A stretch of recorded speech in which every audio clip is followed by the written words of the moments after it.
Hello friends, welcome back to study कर। मैं हूं आपका दोस्त प्रभाकर। दोस्तों, आज हम आपके साथ डिस्कस करेंगे 24 जनवरी 2022 से related most important current affairs.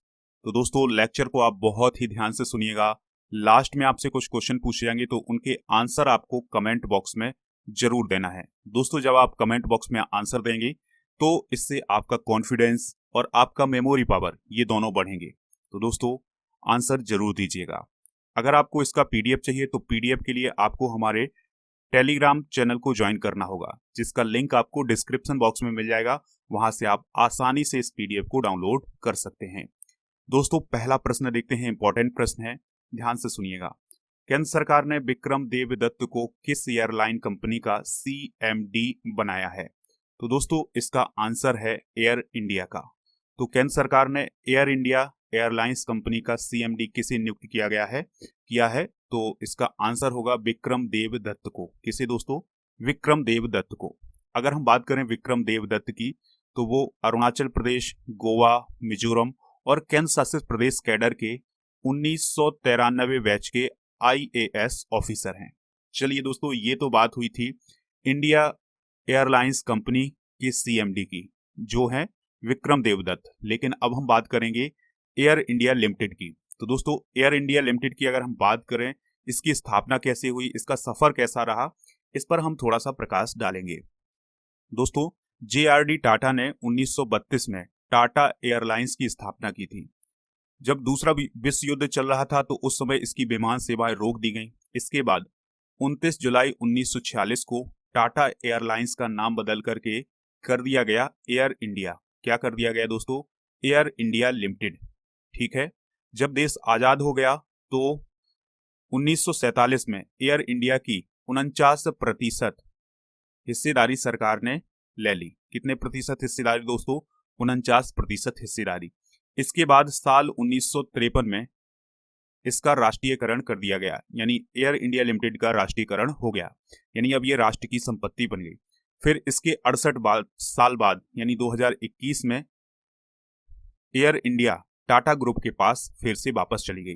तो ये इंपॉर्टेंट पॉइंट है, इसको आप नोट करिएगा, स्टार कर लीजिएगा कि दोस्तों 68 साल बाद 2021 में एयर इंडिया फिर से टाटा ग्रुप के पास वापस चली गई है।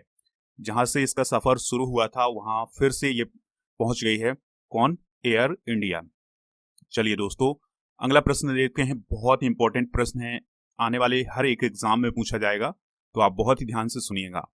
प्रश्न है दोस्तों, पुरुष कैटेगरी में बेस्ट फीफा फुटबॉल अवार्ड 2021 किसे दिया गया है, या बेस्ट फीफा फुटबॉलर अवार्ड 2021 किसे दिया गया है? तो इसका जवाब है रॉबर्ट लेवांडोस्की। यानी जो रॉबर्ट लेवांडोस्की हैं उन्हें 2021 का बेस्ट फीफा फुटबॉलर चुना गया है। चलिए दोस्तों, कुछ और अवार्ड हैं वो भी देख लेते हैं।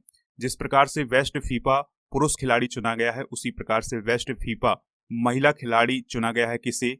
एलेक्सिया पुटेलस को, जो कि बार्सिलोना से खेलती हैं और जो कि स्पेन की हैं। दोस्तों, वेस्ट फीफा पुरुष गोलकीपर की बात करें तो ये चुना गया है एडवर्ड मेंडी को, जो कि खेलते हैं कहां के लिए? चेल्सी के लिए। अगला अवार्ड है दोस्तों वेस्ट फीफा महिला गोलकीपर, तो ये अवार्ड दिया गया है क्रिस्टियन एलेंडर को। और वेस्ट फीफा पुरुष कोच की बात करें तो ये दिया गया है थॉमस ड्यूसेल को। दोस्तों, यहां पर बार बार बात आ रही है फीफा की, तो चलिए दोस्तों फीफा के बारे में कुछ इंपॉर्टेंट पॉइंट डिस्कस करते हैं जिनको आपको नोट करना होगा। फीफा का फुल फॉर्म क्या होता है? तो ध्यान से सुनिएगा। फीफा का फुल फॉर्म होता है federation international D football association. दोस्तों, फीफा का मुख्य काम होता है कि फुटबॉल को रेगुलेट करना, यानी दुनिया में जितनी भी फुटबॉल होती है उसको रेगुलेट कौन करता है? फीफा करता है। इसकी स्थापना हुई थी 21 मई 1904 को। दोस्तों, इसका हेडक्वार्टर जरूर आप ध्यान से सुनिएगा, स्टार कर लीजिएगा, क्योंकि ये क्वेश्चन बार बार आपके एग्जाम में पूछा जाता है कि जो फीफा है उसका मुख्यालय कहाँ है। तो फीफा का मुख्यालय है ज्यूरिख में, जो कि कहाँ है? स्विट्जरलैंड में है। चलिए दोस्तों, अगला प्रश्न देखते हैं, इंपॉर्टेंट प्रश्न है, ध्यान से सुनिएगा। दोस्तों, किस मंत्रालय के द्वारा streets for people challenge online कार्यक्रम का आयोजन किया गया? तो इस कार्यक्रम का आयोजन किया गया था आवास और शहरी मामलों के मंत्रालय के द्वारा। किस मंत्रालय के द्वारा? आवास और शहरी मामलों के मंत्रालय के द्वारा। तो दोस्तों इसमें एक ऑनलाइन कार्यक्रम का आयोजन किया गया था जिसमें बहुत सारे सुझाव मांगे गए थे, और इसके अलावा एक और कार्यक्रम चलाया था दोस्तों, जिसके माध्यम से ये देखा गया था और इन बातों पर लोगों के सुझाव मांगे गए थे कि जो सड़कें हैं उनको साइकिल फ्रेंडली, वॉकिंग फ्रेंडली या चाइल्ड फ्रेंडली किस प्रकार से बनाया जाए। अगर हम बात करें दोस्तों आवास और शहरी मामलों के मंत्री की, तो वो कौन है? हरदीप पुरी। कौन है दोस्तों? याद रखिएगा, उनका नाम हरदीप पुरी है। चलिए दोस्तों अगला प्रश्न डिस्कस करते हैं, इंपॉर्टेंट प्रश्न है दोस्तों। अगला प्रश्न डिस्कस करने से पहले हम एक बहुत ही महत्वपूर्ण जानकारी आपके लिए बता दें कि आप अनअकैडमी पर राजा गुप्ता को आप फॉलो कर लें। दोस्तों अगर आप राजा गुप्ता को आप फॉलो करते हैं तो वहां पर उनकी लाइव क्लासेस मिल जाएंगी, इसके अलावा स्पेशल क्लासेस भी आपको उनकी मिल जाएंगी। तो अगर आपको उनकी live classes, special classes join करनी है तो उसके लिए आपको अनअकैडमी फॉर राजा गुप्ता को फॉलो करना है। एक और इम्पॉर्टेंट पॉइंट है दोस्तों, ध्यान से सुनिएगा कि अगर आप अनअकैडमी पर कोई भी फ्री क्लास ज्वाइन करना चाहते हैं तो उसके लिए आपको एक कोड यूज करना है, और ये कोड है राजा नंबर 1। क्या है दोस्तों? कोड राजा नंबर 1 ये कोड है। तो इसको आप यूज करके फ्री क्लास ज्वाइन कर सकते हैं। कोई कोर्स भी अगर आप परचेज करते हैं तो उसके लिए भी आप कोड यूज करिएगा राजा नंबर 1। दोस्तों जैसे ही आप ये कोड यूज करेंगे आपको उस कोर्स में छूट मिल जाएगी। चलिए दोस्तों अगला प्रश्न देखते हैं क्या है, इंपॉर्टेंट प्रश्न है तो ध्यान से सुनिएगा। पाकिस्तान टीम के किस खिलाड़ी को 2021 के लिए ICC men's T20 team of the year का कप्तान बनाया गया है? तो इसका जवाब है बाबर आजम को। दोस्तों अब आप कुछ पॉइंट ध्यान से सुन लीजिएगा। देखिए दोस्तों आईसीसी ने 2021 के लिए टेस्ट, ओडीआई और टी20 इन तीनों के लिए अपनी बेस्ट टीम चुनी है। टेस्ट के लिए भी, ओडीआई के लिए भी और टी20 के लिए। तो दोस्तों इनमें 11-11 खिलाड़ियों को चुना गया है जिन्होंने 2021 में सर्वश्रेष्ठ प्रदर्शन किया है। तो दोस्तों जो टी20 की टीम चुनी गई है उसमें 11 खिलाड़ियों का कप्तान किसे बनाया गया है? बाबर आजम को। चलिए दोस्तों अब हम बात करते हैं आईसीसी की। तो आईसीसी का फुल फॉर्म क्या होता है? इंटरनेशनल क्रिकेट काउंसिल, और इसका काम होता है दुनिया भर की क्रिकेट को रेगुलेट करना। दोस्तों आईसीसी के फॉर्मेशन की बात करें तो कब हुआ था फॉर्मेशन इसका? 15 जून 1909 को। ठीक है, इसका हेडक्वार्टर जरूर याद रखिएगा, इसका हेडक्वार्टर है दुबई में, जो कि किसके अंतर्गत आता है? यूएई के। ठीक है दोस्तों, अगर हम इसके चेयरमैन की बात करें तो चेयरमैन कौन है? ग्रेग वार्कले हैं। कौन है दोस्तों? ग्रेग वार्कले। अगला प्रश्न डिस्कस करने से पहले दोस्तों अब हम आज के स्टडी कर नॉलेज को भी डिस्कस करेंगे। तो पहला क्वेश्चन है, संविधान सभा ने भारतीय संविधान को कब अपनाया था? तो संविधान सभा ने भारतीय संविधान को कब अपनाया था? 26 नवंबर 1949 को। इंपॉर्टेंट पॉइंट है। इटाई इटाई रोग किसके कारण होता है? तो इटाई इटाई रोग होता है कैडमियम के कारण। दोस्तों कैडमियम एक धातु होती है, जब ये हमारे शरीर में प्रवेश करती है तो इटाई इटाई नामक एक रोग होता है। अगला प्रश्न है, ब्रह्मांड में पाई जाने वाली सबसे प्रचुर और सबसे हल्की गैस कौन सी है? यानी सबसे अधिक मात्रा में और सबसे हल्की गैस कौन सी है? तो उसका नाम है हाइड्रोजन। दोस्तों जब आप हाइड्रोजन की बात करते हैं तो इसका परमाणु क्रमांक क्या होता है? याद रख लीजिएगा, इसका परमाणु क्रमांक कितना होता है? 1 होता है। ठीक है दोस्तों, अगला प्रश्न है, दूधगंगा नदी किस नदी की सहायक नदी है? तो ये है कृष्णा नदी की सहायक नदी। किस नदी की दोस्तों? कृष्णा नदी की सहायक नदी। ठीक है दोस्तों, ये दक्षिण में बहने वाली नदी है। अब आपको बताना है कि कृष्णा नदी किन राज्यों में बहती है, तो इसका जवाब आप कमेंट बॉक्स में देंगे। अगला प्रश्न है, विशु किस राज्य का प्रसिद्ध त्योहार है? तो दोस्तों विशु केरल का प्रसिद्ध त्योहार है। चलिए फ्रेंड्स अब हम बढ़ते हैं करंट अफेयर्स की तरफ और देखते हैं अगला प्रश्न। दोस्तों अगला प्रश्न है, देश के सबसे बड़े परमाणु संयंत्र का नाम क्या है जहां रूस ने 6वां परमाणु रिएक्टर का निर्माण का काम शुरू किया है? तो उसका नाम है दोस्तों KNPP। क्या नाम है दोस्तों? KNPP। अब KNPP का फुल फॉर्म क्या होता है? तो आप ध्यान से सुनिएगा, कुडनकुलम परमाणु ऊर्जा संयंत्र। क्या नाम है दोस्तों? कुडनकुलम परमाणु ऊर्जा संयंत्र, जो कि कहाँ है? तमिलनाडु है। तो रूस ने तमिलनाडु में कुडनकुलम परमाणु ऊर्जा संयंत्र के 6वें रिएक्टर का निर्माण शुरू कर दिया है। दोस्तों रूसी परमाणु इंजीनियरिंग कंपनी जिसका नाम है एसमेट, तो यह यूनिट नंबर 6 के लिए परमाणु रिएक्टर और स्टीम जनरेटर का निर्माण कर रहा है। अब आप ध्यान से सुन लीजिएगा, यहाँ पर थोड़ी सी कंफ्यूजन उत्पन्न ना हो। तो रूस की कंपनी का क्या नाम है? एटमेस। तो यह KNPP में यूनिट नंबर 6 के लिए परमाणु रिएक्टर और स्टीम जनरेटर का निर्माण कर रहा है। दोस्तों, रूसी कंपनी रोसाटॉम कुडनकुलम संयंत्र के लिए टेक्नोलॉजी मुहैया करा रहा है। ठीक है दोस्तों, यानी जनरेटर बनाने का काम है एस्मेट कंपनी का और रोसाटॉम कंपनी का काम है टेक्नोलॉजी को मुहैया कराना। ठीक है दोस्तों, जिसमें से प्रत्येक में 1000 मेगावाट क्षमता की 6 यूनिट हैं। ठीक है, और इसकी शुरुआत अगर हम बात करें दोस्तों कुडनकुलम परमाणु ऊर्जा संयंत्र की, तो इसकी शुरुआत कब हुई थी? 6 दिसंबर 2021 को इसकी शुरुआत हुई थी। मतलब बनाने की जो इसकी जो 6वीं यूनिट बन रही है, 6 दिसंबर 2021 को प्रधानमंत्री नरेंद्र मोदी और राष्ट्रपति रूस के व्लादिमीर पुतिन के बीच एक शिखर सम्मेलन हुआ था। उसके बाद ये कहा गया था कि जो कुडनकुलम परमाणु ऊर्जा संयंत्र है, इसकी जो 6वीं यूनिट है वो बनाई जाएगी। ठीक है दोस्तों, अब हम देख लेते हैं कि भारत में कुल कितने परमाणु ऊर्जा संयंत्र हैं। तो दोस्तों, आपको बहुत ही ध्यान से सुनना है कि कौन कहाँ पर स्थित है। तो अगर हम बात करें दोस्तों सबसे पहले राजस्थान की, तो राजस्थान में रावत भाटा जो है वो परमाणु ऊर्जा संयंत्र है। रावत भाटा याद रखिएगा, रावत भाटा जो परमाणु ऊर्जा संयंत्र है ये कहाँ पर है? राजस्थान में। दूसरे नंबर पर उत्तर प्रदेश की बात करें तो नारौरा परमाणु ऊर्जा संयंत्र है। इसके बाद है काकरापार जो कि गुजरात में है। तारापुर कहाँ है? महाराष्ट्र में है। कैगा कहाँ है? कर्नाटक में है। कुडनकुलम कहाँ है? तमिलनाडु में है। इसी प्रकार से कलपक्कम भी कहाँ है? तमिलनाडु में है। तो दोस्तों, तमिलनाडु ऐसा राज्य है जहां पर 2 परमाणु ऊर्जा संयंत्र हैं। कौन कौन से? कुडनकुलम और कलपक्कम। चलिए दोस्तों, अगला प्रश्न डिस्कस करते हैं। ध्यान से सुनिएगा। सुभाष भौमिक का जनवरी 2022 में निधन हो गया है, यानी हाल ही में निधन हुआ है। तो वह किस खेल से जुड़े हैं? तो इसका आंसर होगा फुटबॉल।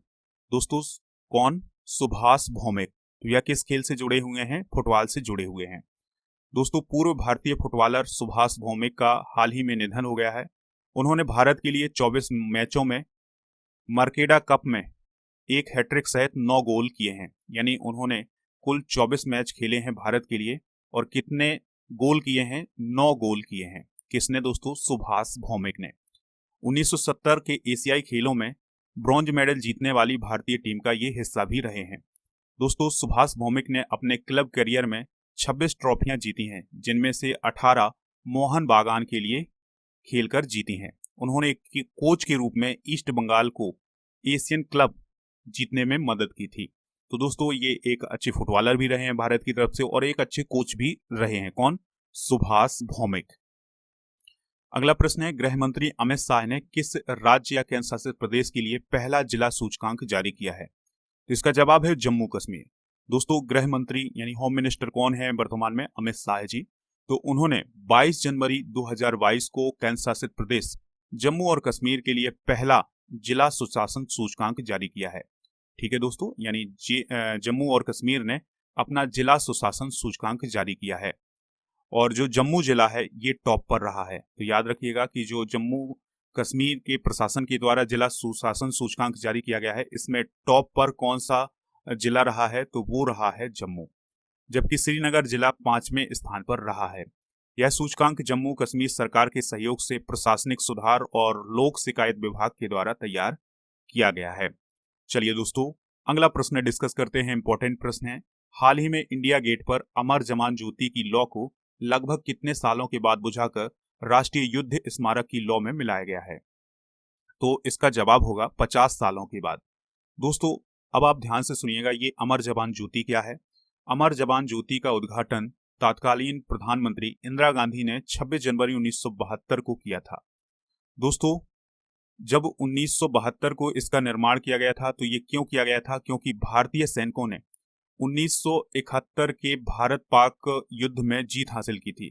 तो यह जो अमर जवान ज्योति जलाई गई थी, ये उन शहीदों के लिए थी जिन्होंने 1971 के युद्ध में अपनी प्राणों की आहुति दी थी, यानी शहीद हुए थे। ठीक है दोस्तों, तो अब जो अमर जवान ज्योति थी इंडिया गेट पर जल रही थी, अब उसको किसमें विलीन किया जा रहा है? राष्ट्रीय युद्ध स्मारक में। तो दोस्तों राष्ट्रीय युद्ध स्मारक की भी बात कर लेते हैं। तो इसका उद्घाटन प्रधानमंत्री नरेंद्र मोदी ने 25 फरवरी 2019 को किया था। इसमें 25,942 सैनिकों के नाम ग्रेनाइट पर स्वर्ण अक्षरों से लिखे गए हैं। अब थोड़ा सा समझ लेते हैं। देखिए दोस्तों, अगर हम बात करें इंडिया गेट की, तो इंडिया गेट और जो राष्ट्रीय युद्ध स्मारक है, इसकी दूरी में ज्यादा अंतर नहीं है। ठीक है। तो अभी सरकार ने क्या काम किया है कि जो इंडिया गेट है वहां पर जो अमर जवान ज्योति थी उसको ले जाकर के कहां पर रखा है, राष्ट्रीय युद्ध स्मारक में। ठीक है दोस्तों, तो ये कार्य किया गया है अभी वर्तमान में सरकार के द्वारा। तो यहां से क्वेश्चन आपके एग्जाम में बन सकते हैं कि अमर जवान ज्योति कहां पर स्थित थी, अमर जवान ज्योति को किस साल बनाया गया था, या किस साल से वो अमर जवान ज्योति चल रही है। तो ऐसे कुछ क्वेश्चन बन सकते हैं। सबसे लेटेस्ट का क्वेश्चन ये हो सकता है कि राष्ट्रीय युद्ध स्मारक का उद्घाटन कब किया गया था या किसके द्वारा किया गया था।